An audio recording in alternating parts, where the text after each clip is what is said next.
And then there were only 2 rivals left. Or is there? Hi, my name is Lynx, and you're watching Space Noobs. Space Noobs.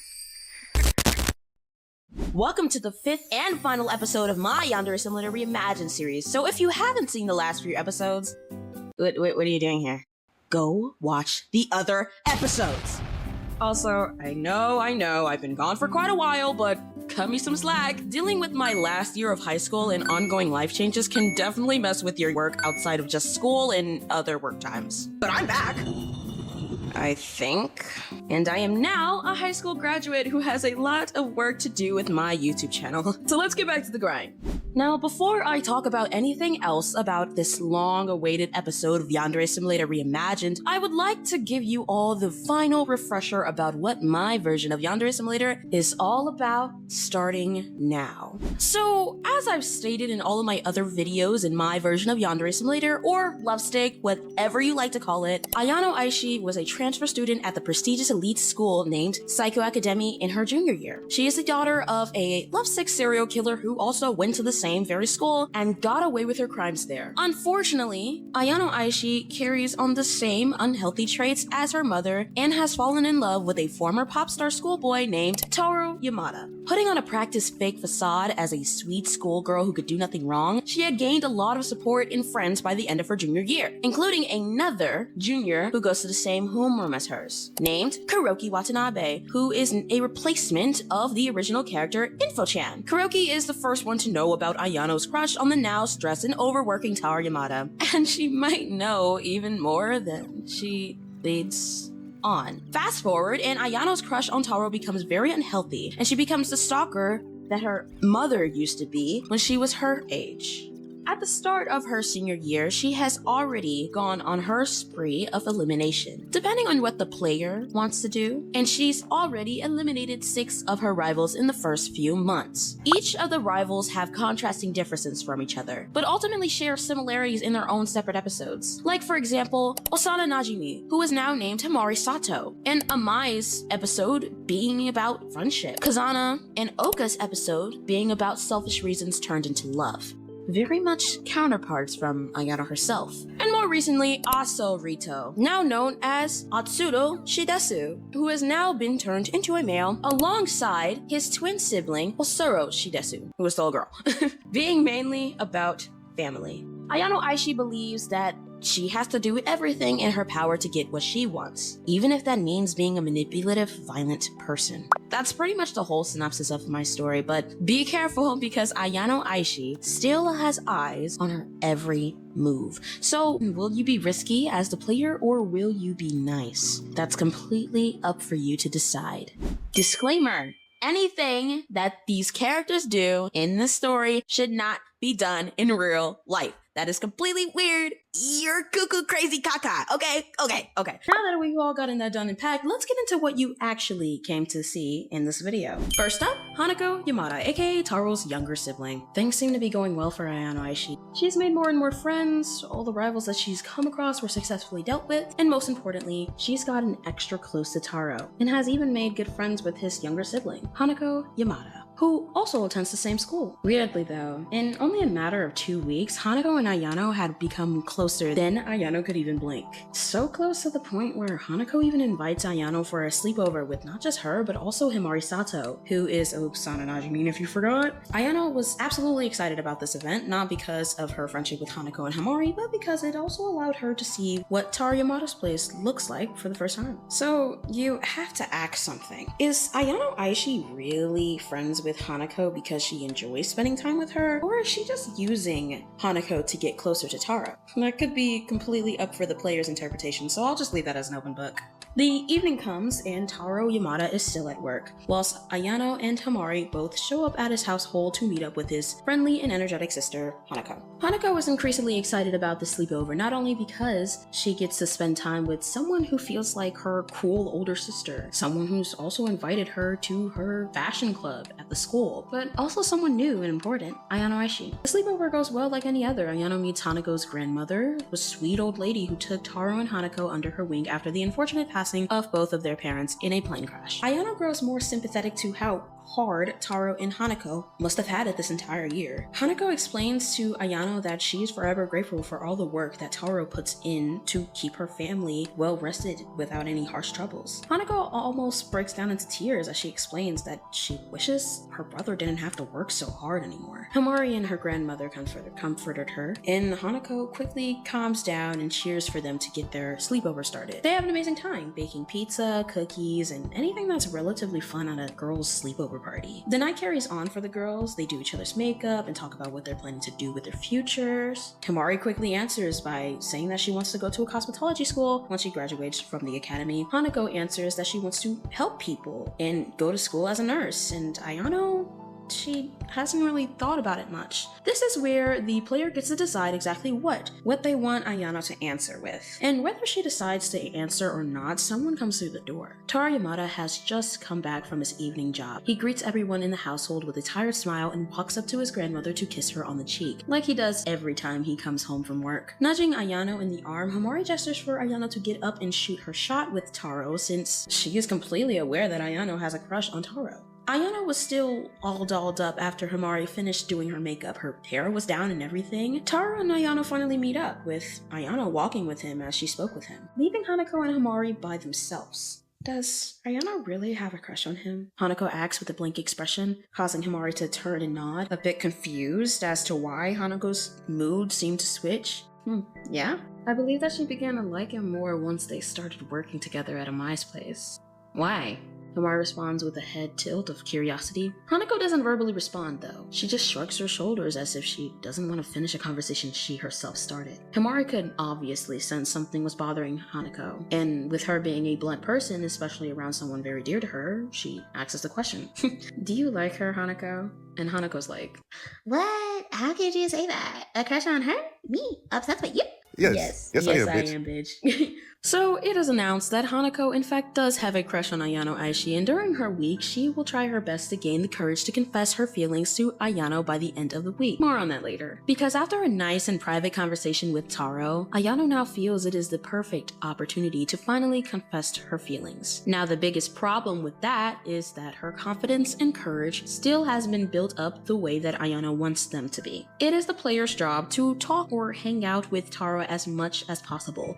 However, with Hanako trying to do the same thing, but for Ayano instead, Hanako becomes a very difficult obstacle to get around with. The objective for this week is to get around Hanako, who is now an obstacle, while still attempting to hang out with Taro and build up the opportunity to tell Taro how Ayano really feels. Now, I wanted to mention a side note for a new mechanic in the game that I just thought about not too long ago. There is a love meter in this game. This week, you should be starting at least 70 to 80% on the love meter based on your decisions made in the game. You need to try to get up to at least 90 or 100% by the end of the week. However, there is a catch. Hanako tends to unintentionally sabotage most efforts Ayano makes when trying to make her move towards Taro Yamada. She is the ultimate cock blocker, if you will. Because of Hanako being one of the main characters in the game that Taro 1000% cares about because that's his sister, the fuck? If you break Hanako's heart in an unkind fashion, you will suffer consequences that will result in your love meter to plummet down. For example, if you were to push Hanako away in a rude manner, she would probably tell Taro what you've done, resulting in the meter to go down. Depending on the way you deal with Hanako will end in 3 specific endings based on the type of route you, the player, are going for, like any other week. At the end of the day, Ayano will always have to reject Hanako's confession.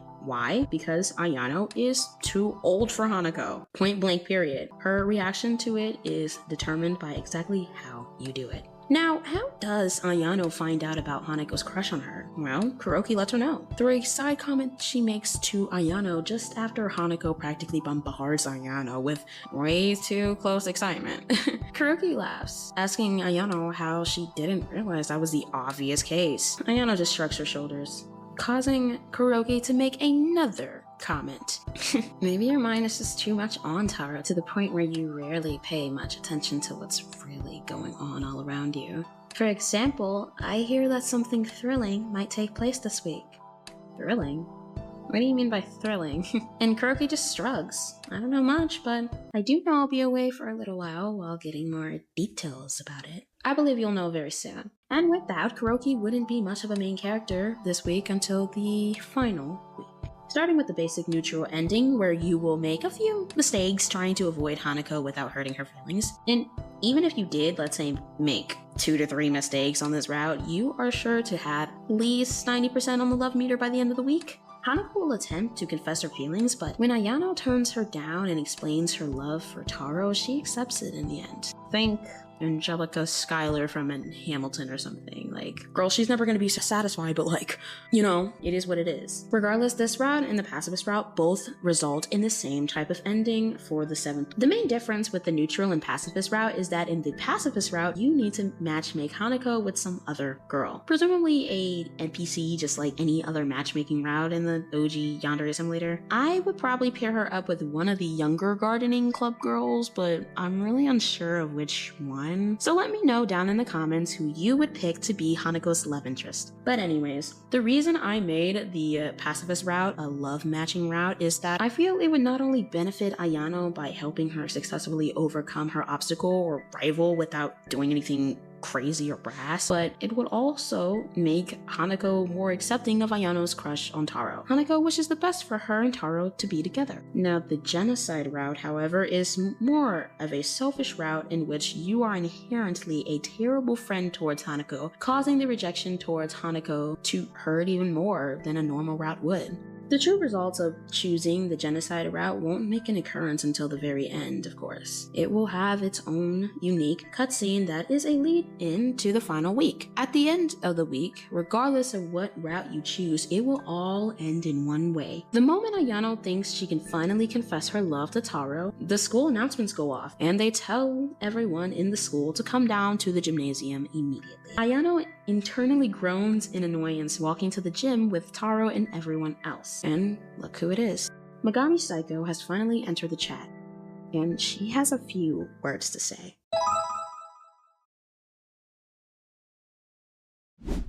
She announces something very eventful, saying the words along of, "I would like to humbly announce, in honor of our school's 40th anniversary, my family is hosting an extravagant festival for all well-behaved students. That being said, make sure to get your tickets by the end of next week, because the festival that I will be hosting will be next Saturday at 6 p.m. sharp. Keep up your grades, and don't forget that you're being watched. Oh, and before I go, don't underestimate my team. I will make sure personally that my student council members will pick out any bad students in this school, because I refuse to let any bad acts disrupt your guys' celebration." That's about it though. So thank you so much for listening. Megami ends the announcement with a media-trained smile, walking off the stage while all of the students cheer for the nice time that they were about to experience. Ayano finally got the idea to ask if Taro wanted to go out with her to the festival with a nice smile. Taro kindly accepted, thinking that Ayano was just asking him out as a friend, because he's giving, I say Adrian Agress from Miraculous Ladybug, just a little bit, just a little bit, just a little bit. I hope Adrian has a good Christmas. Shut the fuck up, Marinette. He ain't thinking too much about her, girl. Let's be honest. I think he got too much shit on his mind, to be honest. But that's okay, that's okay.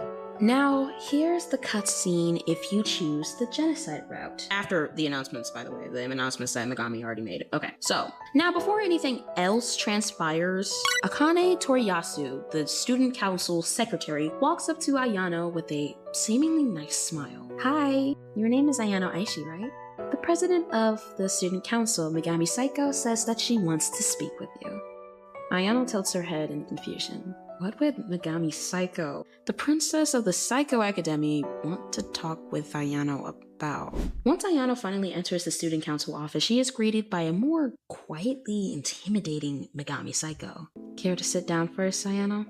Megami asks, her voice monotone as she spoke. Her back is still turned as she looks at the view from outside. Ayano raised a brow, sitting down as she was told. "Is there something wrong?" Ayano asks with a strange smile. Megami Saikou's arms began to cross. She didn't even want to look at Ayano. She just began to speak. Almost 40 years ago, my grandfather opened the school up for many students to come flooding in. He made sure that they got the best education possible, whilst also keeping their interests in mind. My grandfather, Saikou, just wanted a peaceful first 3 years of teaching the first ever group of students that would graduate from his new school. But somehow, the last year of teaching, class of '89, turned chaotic and tragic. A series of 6 murders took place that year. 6 girls were taken away from him, every last one of them being seniors, taken away from him. Before he even got to shake their hand as they graduated, taken away from their many different families before they even got to see them walk across the stage. And an obsessive murderer that got away scot-free before he ever got to blink. A girl of the same age as us at the time. A psychotic teenager who grew painfully obsessed with the boy at her school, so much so that she would hurt anyone that got in her way. For example, the first girl to go missing in our school, a girl that was never physically found again. The spark that alarmed my grandfather to hire a close detective to get the job done, to figure out who could have possibly taken the life of that girl. All roads led to the last person she was seen walking with. That girl. That psycho. A girl who wouldn't stop at just her. Several weeks began to pass. People began to question if our school was safe. More bodies dropped. The detective became stressed, and at the end, just when the detective got a hold of the case, the law said otherwise. There wasn't enough evidence, but the detective knew what he saw. The answer was right there. Yet the judge would only listen to hardcore evidence. The case was soon dropped. The detective later became very difficult to work with and to be around with in public. My grandfather would be forced to fire the detective to keep the school's name from being further tarnished by the detective's outlandish behavior. And after a while, the detective disappeared from the face of the earth. My grandfather didn't know the truth about what really took place during the class of '89 until after the case had already been dropped. The detective was telling the truth, and my grandfather had thrown him underneath the bus to save what he had built. The school. His reputation. His money. The worst part of it all, those 6 girls never got the justice that they deserved, and my grandfather, Saikou, would never forgive himself after that. He left teaching up to the rest of his workers, whilst he stayed behind the scenes developing hidden cameras to put all around the school. He never wanted to let that situation occur again. Megami spoke whilst looking out the window, causing Ayano to sink deeply into her chair. I'm a bit confused. What exactly does that have to do with me? Megami answers, I made an oath to my grandfather that I would make sure it won't happen again. People like your mother, VERYYYY, deserve jail time. I'm sure you're already aware of the truth, but what I want to know is, are you the same way? Megami turned to look at Ayano with a blank expression. Ayano's eyes widened for a bit before she tried to keep her composure and answer the question. Of course not. I would never hurt anyone, and neither would my mother. Ayano answered with a serious tone in her voice. Well, that's a shame, because your good friend might say otherwise. You can come out now, Mrs. Watanabe. And the reveal is finally out. The person who had been feeding information to these psychos was Ayano's closest friend in the school, Kuroki Watanabe. Hey, Ayano. Did you miss me, bestie? Okay, hi. This is the next day, so let's get into the 8th week. The 8th week is very different compared to all of the other weeks because it has 3 major versions to it. The pacifist and neutral routes, however, are very similar to each other, whilst the genocide route, we'll get into that a little later. The last week is the ultimate result of what the player was going for during the entire gameplay. A sum up, if you will. So let's finally get into that. Starting with both the pacifist and the neutral route. These 2 routes start with a brand new cutscene. featuring Ayano herself and Kuroki Watanabe. Ayano is seen hanging out with Kuroki Watanabe at the local mall, trying on cute outfits for their festival that they and everyone else at the school are going to. Kuroki is more chilled with the way she plans on dressing up, whilst Ayano is actively stressing. I have to look perfect for him. This is my final chance, Kuroki, to act some out before we graduate. I have to look perfect, Ayano says, whilst Kuroki teases her for being so obsessed with looking good for her crush, Taro. However, Ayano is dead serious. It's more unsettling when you know the truth about her obsessive mindset. Now, fast forward to the end of the hangout. Kuroki and Ayano walk back to Ayano's household before Kuroki waves goodbye. And before Kuroki waves goodbye to her friend, she says the words along of, you know, there are a lot of people I know with dark mindsets who just give up and give in to the temptations of their selfish behaviors. They never turn their mindsets around and just be better, either because they don't want to or they're just too far gone. And those who don't care try to pin the blame on things like their family's generational curse, and then continue to be the worst that they could possibly be. They don't even break the cycle for the greater good.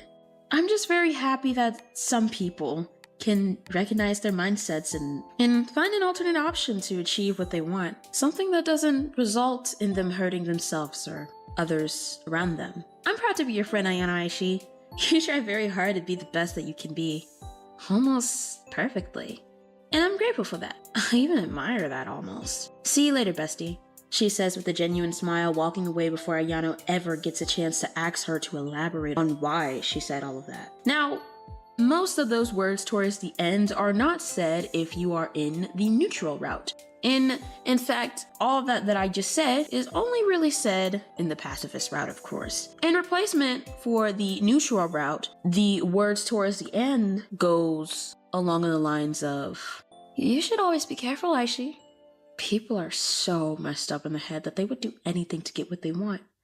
But don't be too worried. There are always some people out there who are determined to bring justice to those who go down that route. Well, I'll see you later, bestie. And that's all that's changed. A very suspicious comment from Kuroki, I must say. This is where Ayano begins to feel a sense of anxiousness about Kuroki's words. She knew exactly what she herself was capable of. Ayano was completely aware of her mother, Ryoba, who had gotten away with several murders in the same school where she was, but did Kuroki know too? Ayano kept that thought in the back of her mind. Now, exactly how does this week go down for both the pacifist and the neutral route? Picture this. It's an amazing spring in which Ayano Aishi is now getting more and more flirtatious towards Taro, and Taro is beginning to notice with an encouraging smile. However, just when Ayano thinks she can finally be close to Taro with no interruptions, she is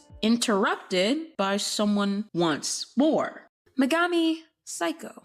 Megami Saikou comes towards both Ayano and Taro in the hallways to speak with Taro about something very specific towards him. She asks is to pull him aside so she can talk strictly business with Taro about the school's upcoming festival. However, the look on Taro's face showed unknowing vibes of discomfort that Ayano didn't really understand at the time. She wanted to step in, but she figured it wasn't her place to. Now, what Ayano found even more weird was how awkward Megami was acting too. Megami looked as if she was being forced by an higher up to speak with Taro, which was very strange to witness. Despite his unfamiliar discomfort, Taro would eventually agree with Megami, turning his head to Ayano to let her know that he'll be right back, and that the conversation shouldn't take too long. Ayano nodded her head, watching as he left with Megami Saikou. However, as they left, Megami and Ayano's eyes locked in for the first time, and an intimidating glare came from Megami herself, almost as if she knew the type of person Ayano secretly was. Ayano tries her best not to make a face towards Megami to build up any suspicion, but as Taro and Megami walked off with each other, Ayano couldn't help but feel that same string of anxiousness again. That same anxious feeling she felt after hearing Kuroki say those odd words that felt targeted towards her and her selfish wrongdoings. Ayano would begin to overthink a whole bunch. She thinks to herself, what is Megami gonna say to Taro? Is she gonna say anything about me? Does she know about my mother? Does she think I'm the same way? A wave of anxiety soared within Ayano, and it wouldn't end until Taro came back, and she had to put that mask back on as a normal girl. Taro apologizes for taking a while and explains what Megami had just asked him to do. Megami Saikou had asked Taro to reconnect with his ex-band members in the Strawberry Thieves for a final performance at the festival this Saturday. And he was very skeptical since he was undeniably very rusty. However, he's still thinking about doing it anyway. Just some practice would help. Ayano Aishi cheers for Taro, deep down happy that her mind was just making her overthink for no real reason. As the two of them walked and talked, Ayano got a bit curious and asked Taro exactly why Megami was acting so odd. She laughed, adding that Megami made such a rude face towards her before leaving. Taro scratches his head awkwardly. Yeah, Megami and I used to date. Date? Did Taro really say that?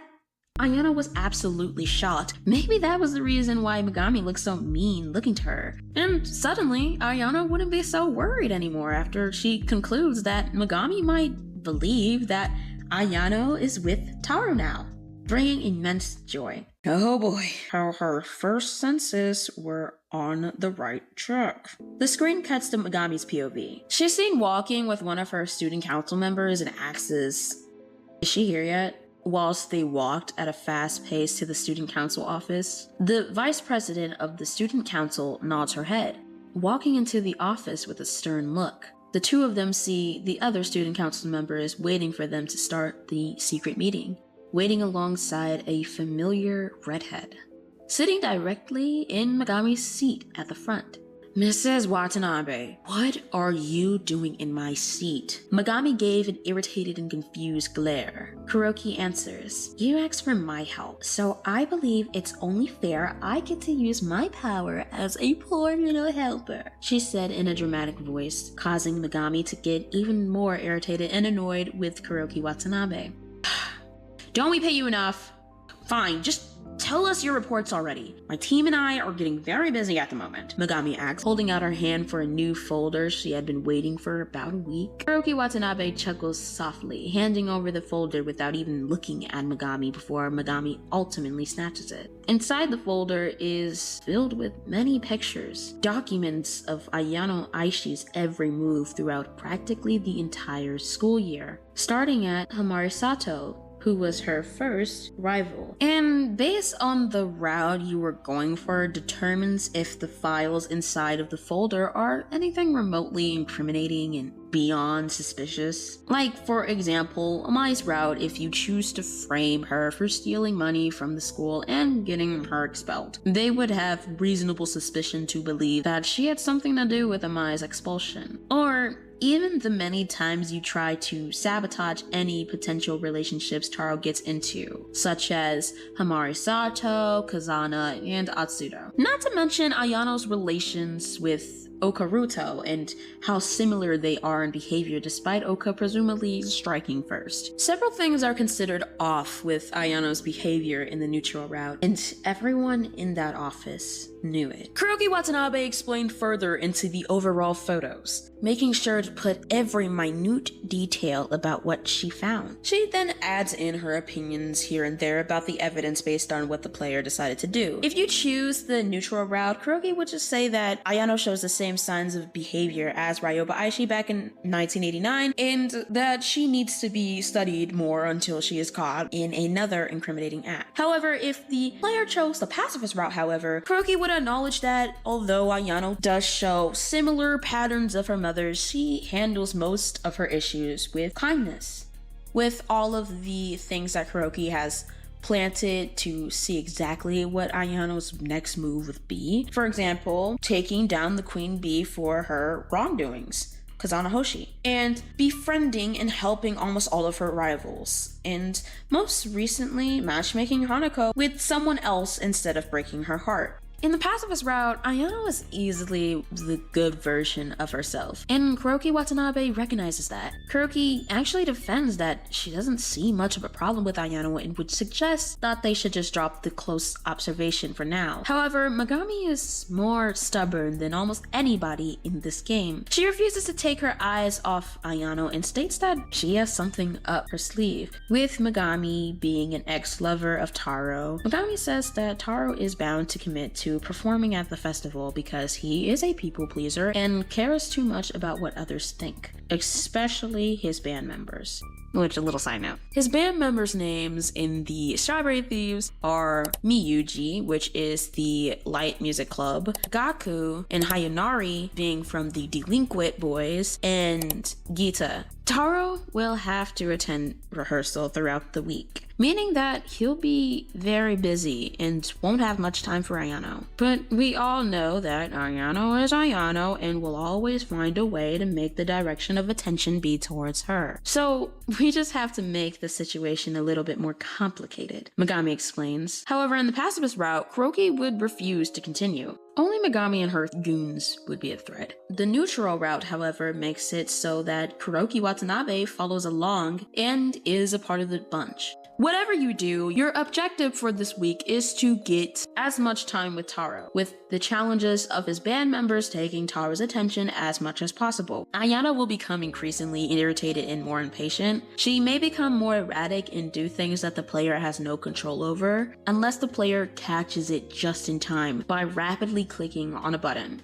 You know, like some games do to not fail a mission. Now, just a reminder, all of the student council members and even Kuroki Watanabe, if you're in the neutral route, they are watching you extremely close, especially Kuroki Watanabe. They will be taking several pictures and videos of Ayano in case she messes up, so the player has to be very careful. If you do not succeed, you are not only going to be confronted by Megami for showing patterns of being an obsessive person, but she's literally gonna do it in front of Taro and everybody else, making you lose the game, which is honestly one of the first official endings in the game. However, if you succeed in these challenges, Megami will finally give up, leaving Ayano to finally get a break from all of the rivals and experience the festival with no more interruptions. Saturday night soon comes, and Taro hugs Ayano for the first time before leaving and going on stage to perform. I'll be right back. Alright? Taro lets Ayano know with a smile as he leaves to go backstage where Himari Sato is ready to add details to his makeup. Later, Ayano, alongside other rivals she's befriended, watches Taro perform for the first time since last year. And it's epic. Everyone has an amazing time at the festival and watches the Strawberry Thieves unite as one big group again. After the band finishes successfully, the crowd roars in excitement, making all the band members bow their heads and run off stage to enjoy the festival for themselves. Taro and his band members enter the crowd and are cheered on for a good minute and a half. Ayano tries her best to get to Taro, but is obviously having a hard time with the swarm of happy students. Ayano has nothing to worry about, however, because Taro had been looking and trying to get to her also. When Taro finally meets with Ayano, the festival just goes silent for Ayano. She cheers Taro on for his amazingness, and he thanks her. They talked for a good moment, and Ayano finally gets the courage to confess. Hey, Taro, I've been meaning to tell you that I love— Ayano! Taro, come on! They're about to start the fireworks! Hanako pulls up alongside her new girlfriend as they go off to the field and watch the fireworks. The fireworks themselves were amazing, but Ayano cared about something more important to herself: to confess to Taro. Finally. Ayano waits for the perfect time, and once she catches Taro's attention, she confesses to him. And he accepts her confession, making her start to break down into tears of happiness with all the work she's been putting into making Taro like her back. They both share their first kiss, and Ayano realizes right then and there that she had won. The screen finally goes to black. And if you choose the pacifist route, you would get an extra cutscene to the future, where we see both Taro and Ayano happily together going to a carnival with Hanako, including Ayano's former rivals, minus Oka, Kazana, and Megami, of course. They're all having an amazing time just being together as one, after most of them had graduated already. Kuroki is with Ayano Aishi at one point, all alone, and Kuroki laughs before saying the lines of, you know, I had this dream the other day that you were some freaky serial killer who hurt people to get to Taro. And I was a spy who tried to get you caught. Isn't that crazy? She asks. Ayano also laughed despite how weird that comment was. Wait, what? I was a murderer? That doesn't sound right. What made you dream about something as odd as that? I don't really know. But I do know I think that's my last straw to finally become a detective myself. I've been thinking about being one since my uncle passed. He was really nice. Took me in when my mother was going through something and was honestly like a father to me. Kuroki opened up for a bit, causing Ayano to pat Kuroki on the shoulder. I think you'd be an amazing detective. You always seem to find out everything about anyone so quickly. Your uncle would be proud, Ayano said, with a grateful smile. Kuroki smiles back, wondering something quickly. You know, that reminds me. What exactly are you planning to do with your life, Aishi? This is where that answer that you gave to Hanako and Hamari is brought up again. Well, I do know that since Taro and his band got noticed by that music agency, I might just be by myself for a little while, and I'm okay with that. I believe blank is my best bet, and I know I'll love it. Ayano said with a genuine smile, causing Kuroki to laugh. You and that boy! Every time I ask something about you specifically, you always seem to mention milk tea over there, she teased, as Ayano just shrugged her shoulders. Yeah, I get that. I don't know. Maybe I'm just so infatuated with Taro. Completely love-struck. And the game finally ends, rolling the credits as extra pictures of the characters slowly fly past as the song plays. Yes, I'm hopeful. Yes, I am. Hopeful that new day. Now I'm hopeful. And that's the end of the story. Yeah? Well, no, because there's still one final route that we have to go over. A route that is easily much more different than all of the other routes. A route where there is no happy ending. The genocide route. Before I begin speaking about the genocide route, I would like to give a trigger warning for the contents of this route. There are instances in this route involving death row, self-committing, mental illness, and a piece of shit main character. Once more, don't do any of the bullshit done in this storyline.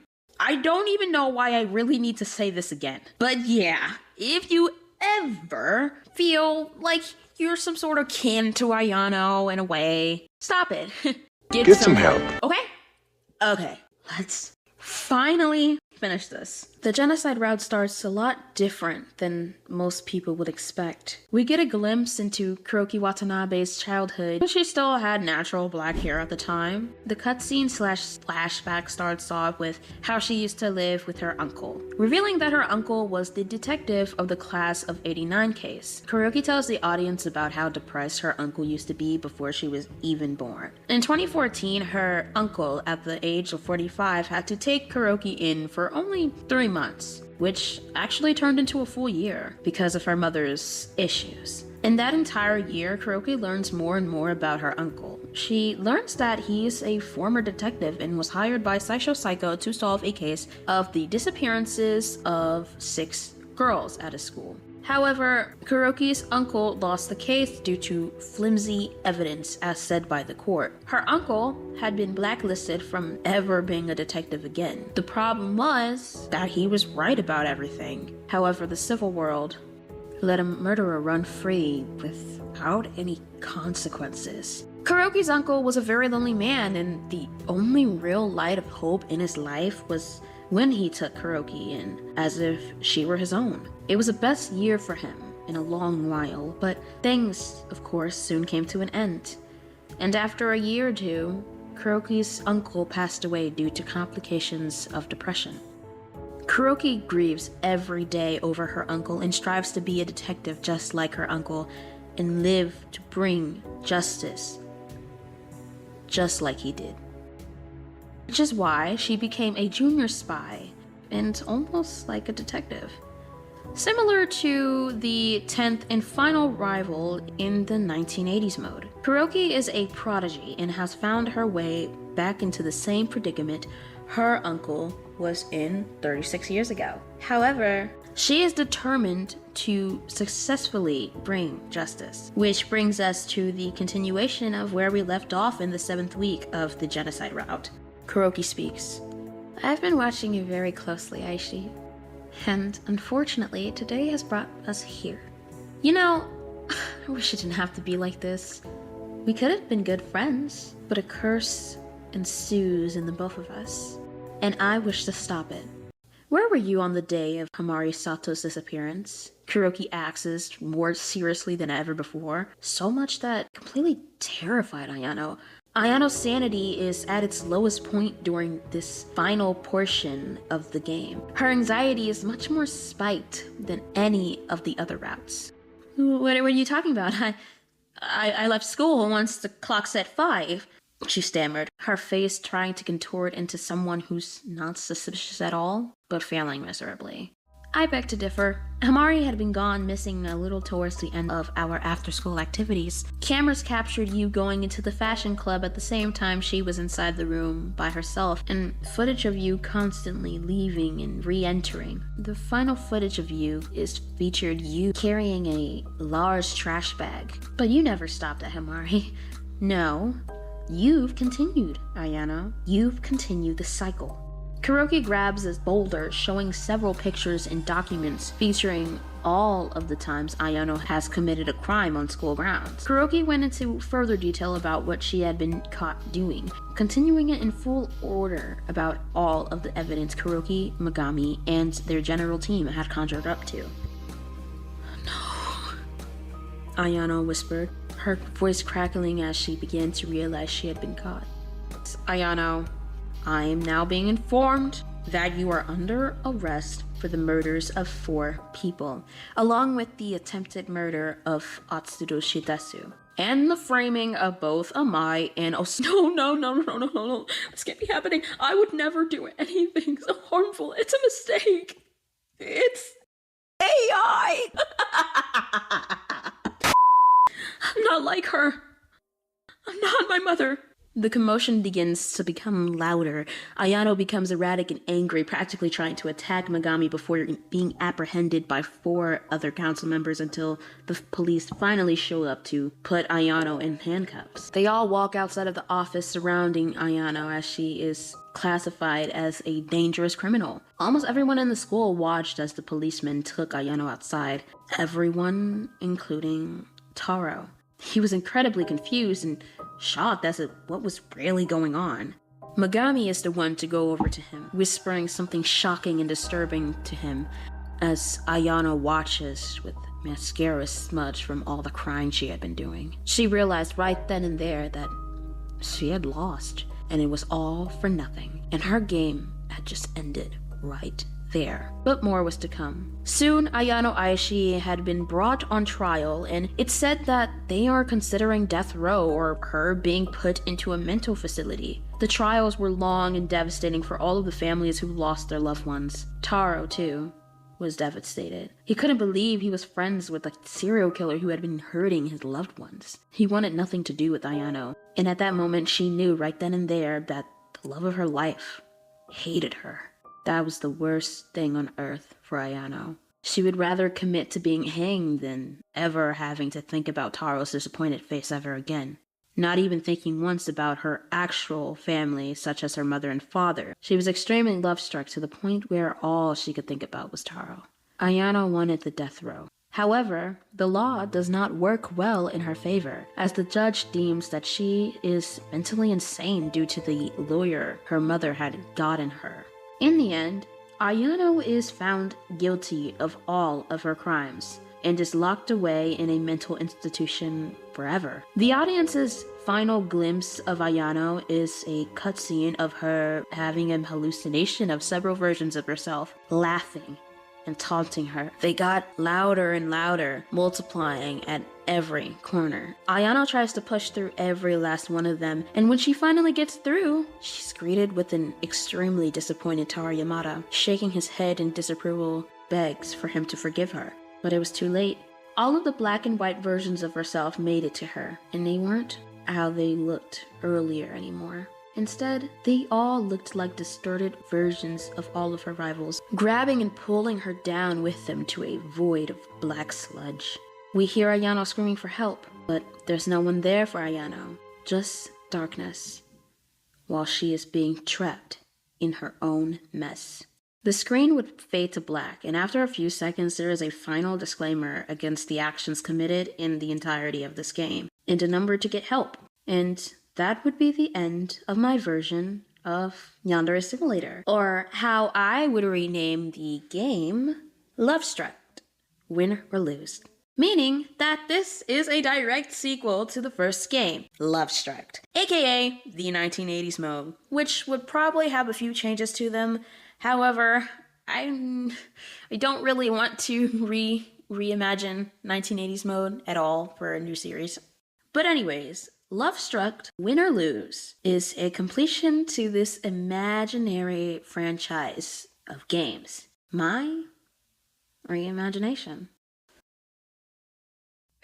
Finally, I can come to an end with this entire series. Thank you so much for watching. I really hope you enjoyed it. I wanted to take the time to make an unscripted recording of my thoughts on not only Yandere Simulator and, you know, the impact that it has brought me to making this series, but also like just this series that I made in general. I am very happy that this series is coming to an end due to the upbringings of Yandere Simulator being a very not so good thing to put onto your YouTube channel. Yeah, I just like I'm just happy that, you know, after like a whole year of me like making content for this entire series, which is like the only goddamn thing I ever put on this channel, I'm just happy that, you know, I can just say, hey, it's done. We can finally move on to better things. I'm very sorry if like you could just hear me like moving around a few times, because I originally recorded something else that me just ranting, you know. I just felt like just talking a whole bunch but saying so little. So I am completely okay with criticism with this whole series. The endings, specifically the genocide ending, I didn't exactly know which one I would pick. I don't know if I wanted Ayano Aishi to have an opportunity to get out of the situation that she brought herself into. I feel like it was just more right to just not have her have a happy ending at all, especially considering the pain that she's brought and caused to like all of the rivals and like the rivals' families. Like if you're like really thinking about it in real life, she don't deserve a happy ending at all. The pacifist route is like the remote part that you'll ever get a genuine good version of Ayano, and I've already said that before, but like Ayano is just not a good person. She's just not. And the game, like my reimagination, tells you that like several times, and it's brought up even more in the genocide route, because the genocide route is of course the route where you are just a terrible fucking person and you're just wreaking havoc and shit to all these poor little innocent students that aren't even real. But like, yeah, I just wanted to, you know, let you guys know that. You know, and I wish that I had a little bit more, you know, space to really go in depth about Hanako and Megami and stuff like that, but I really don't. I feel like the whole plot line took over this original script that I wrote for this video, and there's no real space to really go in depth about Hanako and Megami, so I'll just like start saying, you know, stuff right here that was probably not said when I was originally drawing her. So here, with the character designs of Hanako and Megami, it was actually very easy. For Hanako, I really wanted to reiterate that she is the little sister of Taro Yamada, and she looks basically exactly the same of him. Megami, on the other hand, like it was also really easy for me to redesign her. She's not that different from her original character. However, I was trying to add a little bit of representation of, you know, somebody with albinism, but I don't know if I did that well with the representation, and I'm very sorry if I did do that much of a good job. But yeah, so like I just wanted her to have albinism, so that's exactly what I did. Yeah, that's pretty much it. Hi, I hope you all enjoyed this video and my storytelling. If you did, why not stick around for more content? Be sure to like and subscribe for all of that. What franchise should I reimagine next? Let me know down in the comments and I'll see what I can do. And with that all said and cleared, thank you so much for watching, and I will see you all later. Goodbye now!